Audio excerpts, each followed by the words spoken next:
Magandang araw sa inyong lahat.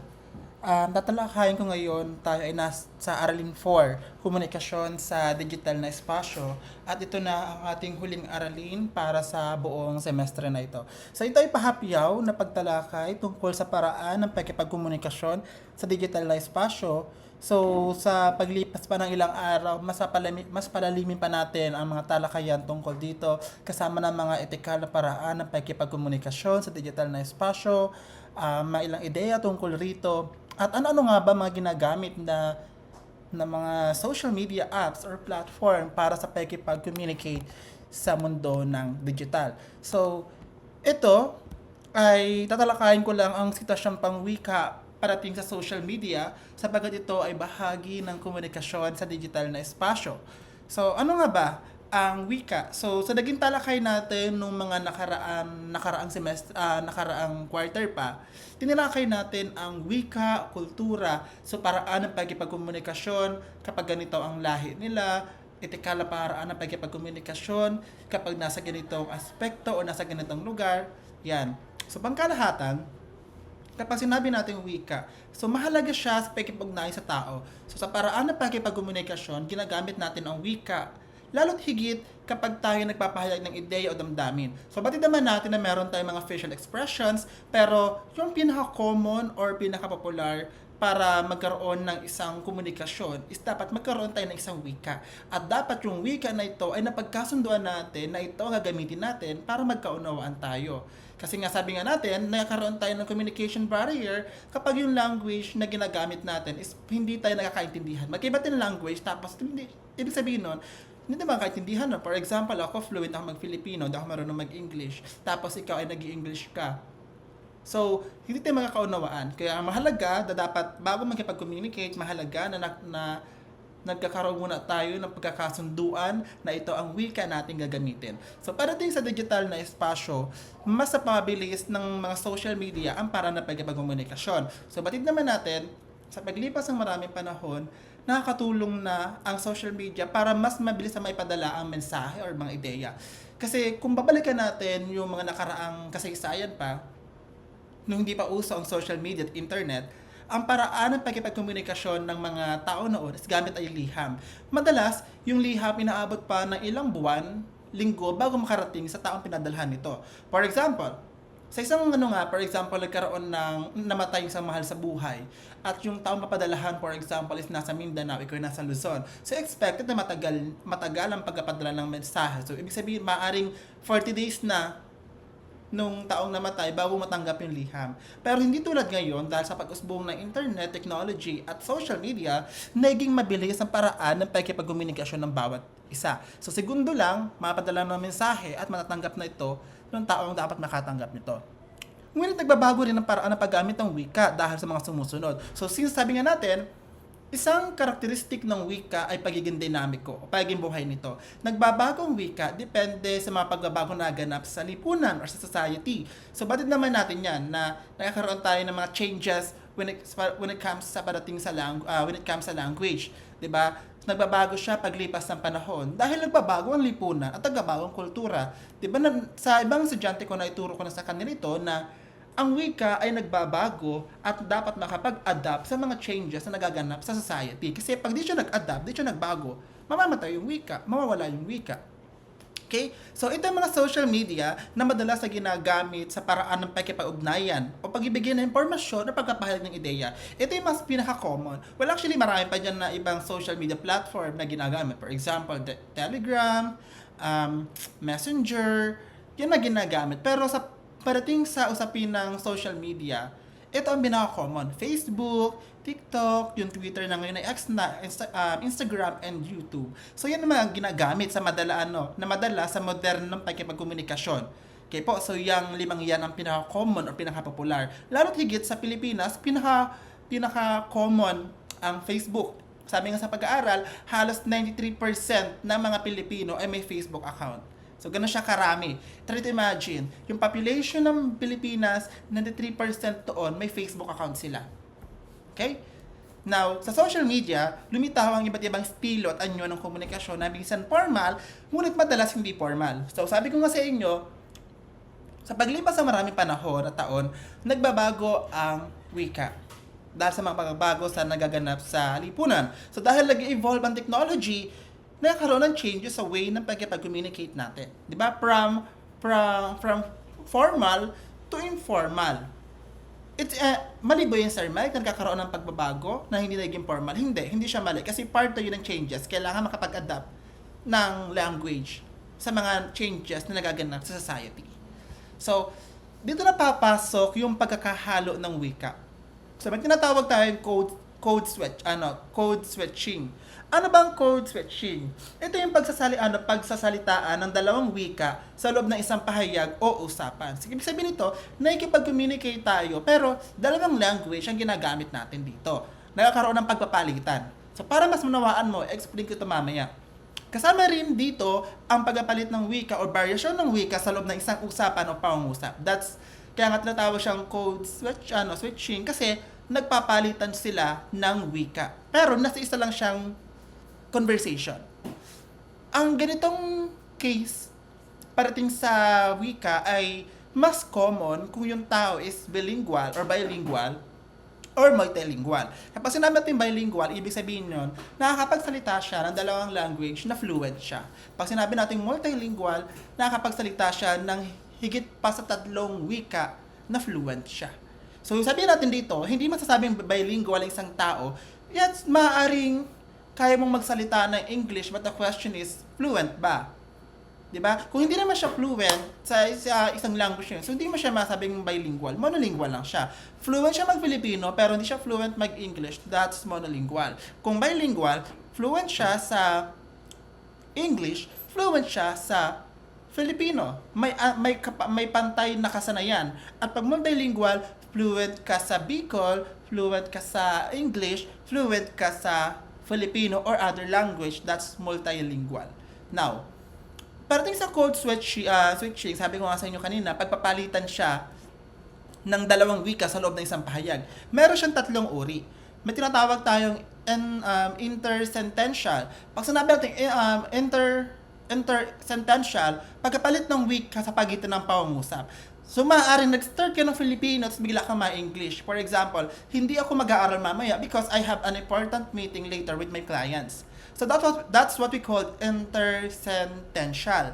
So, maaaring nagsimula ka sa ganitong language, tapos bigla ka magpapalit ng ganitong language. Another example, I'm so starving right now at kaya kong kumain ng 10 kanin. That's what we call intersentential. I hope na-gets ninyo. Kung nagsimula siya sa Filipino at bigla siyang mapalit sa English, that's intersentential.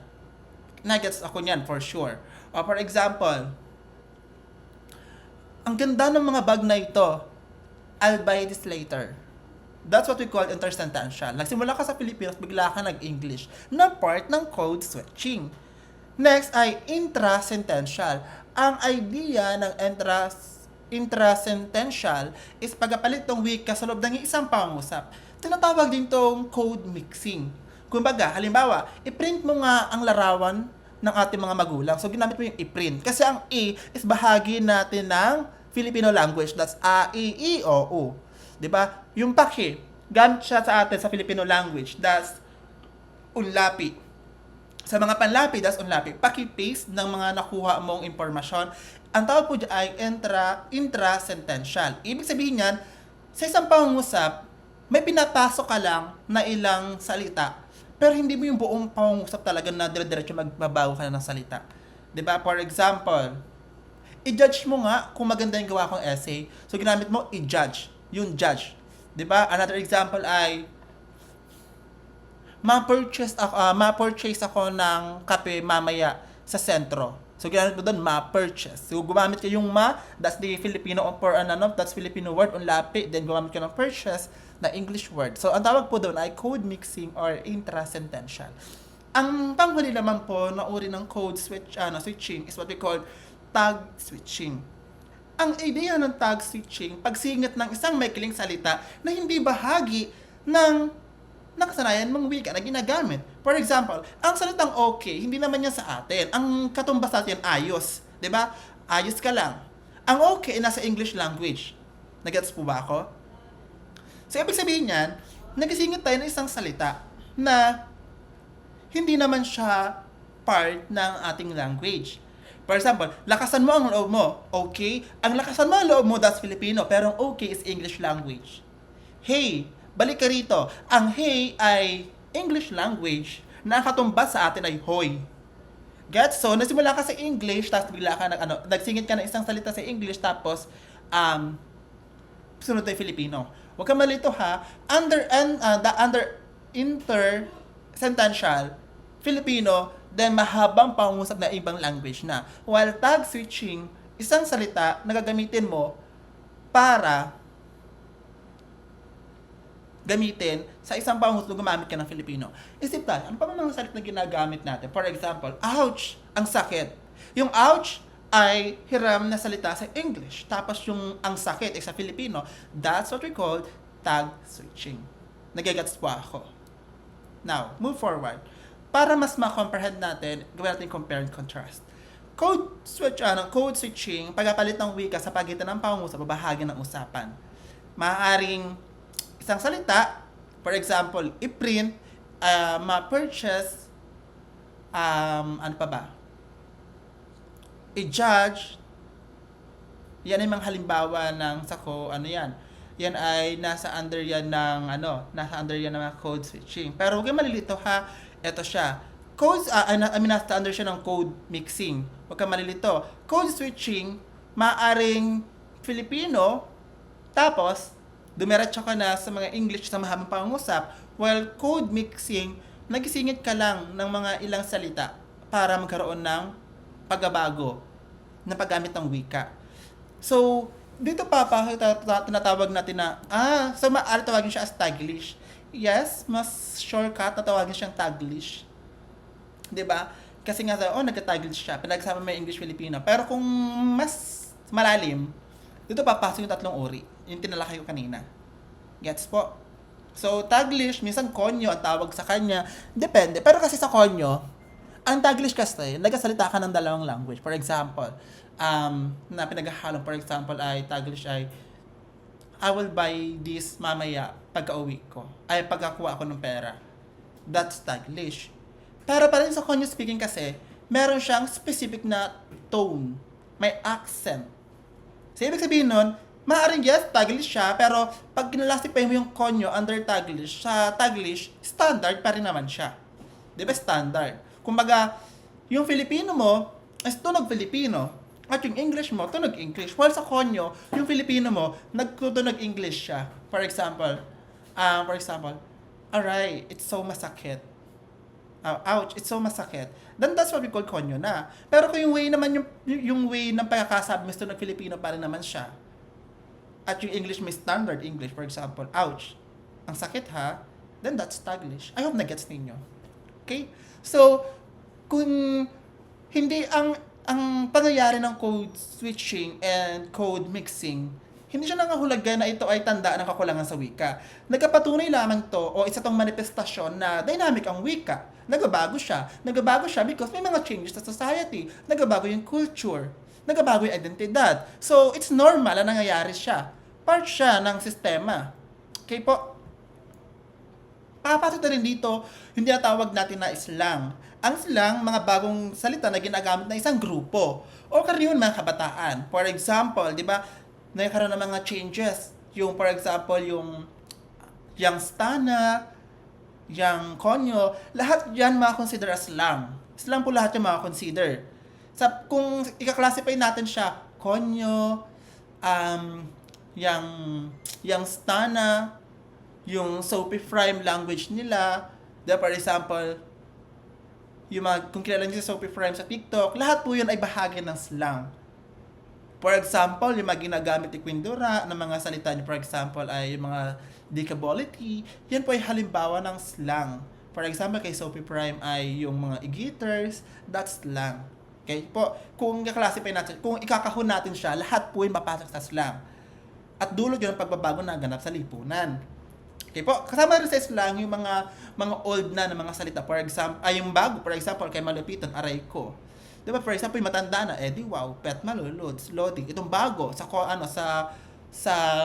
yung stana, mga above. Itong mga BTS, para sa mga generation alpha, I guess. BTS, POV, Get Ready With Me, yan po ay halimbawa ng mga slang. So, napaspasan discussion lang. Yes po. Sa pagbabago sa anyo ng komunikasyon, so dahil nga sa dulot ng modernisasyon, pagbabago sa technology, hindi na formal at mabilis at pinaikli ang mga salita kasi mas convenient siya at mas madaling gamitin sa parang pag-communicate. Tapos, ngayon, gumagamit na rin tayo ng emoji as a symbol ng ating expression ng damdamin. For example, sabi nga, paggamit ng heart, ng thumbs up, ganyan, di ba? Tapos itong mga emoji na to, nagkaroon to ng interpretation. Maaring iba-iba interpretasyon, depende kung paano ito ginagamit sa paraan ng pagkipagkomunikasyon. And of course, hindi mawala ang mga hashtag fresh from the market, hashtag woke up like this. It's normal. So, ginagamit siya upang pagsamasamahin ng paksa o gawing trending. Mas common ang mga hashtag na yan pag nasa Twitter ka or X. Popular po yan. Now, so ito lang po yun. Ganun lang siya kaiksi. Yung pahapaw ng discussion ko tungkol sa komunikasyon sa digital na espasyo. Binibigang emphasis ko dito na baka hindi tayo kasi aware na may mga paraan ng pagkipag-communicate sa mundo ng social media. At normal po nakaganap yun kasi bahagi na po iyan ng pagbabago na naganap dulot ng modernisasyon at pag-unlad ng teknolohiya. Kung kaya, mahalaga na may kaalaman ka sa mga ginagamit mong paraan ng pagkipag-communication para aware ka sa mga bagay na ito. So I hope na nagets ninyo yung aking mabilis na discussion tungkol dito. At kung may katanungan, maaring sa GC po ay ilatag ang inyong tanong. Sasagutin ko po yan isa-isa upang mabigyan linaw po kayo tungkol sa komunikasyon, sa digital na espasyo, under sitwasyong pangwika sa social media. So, ito lamang po ang aking discussion. Maraming salamat po sa inyo.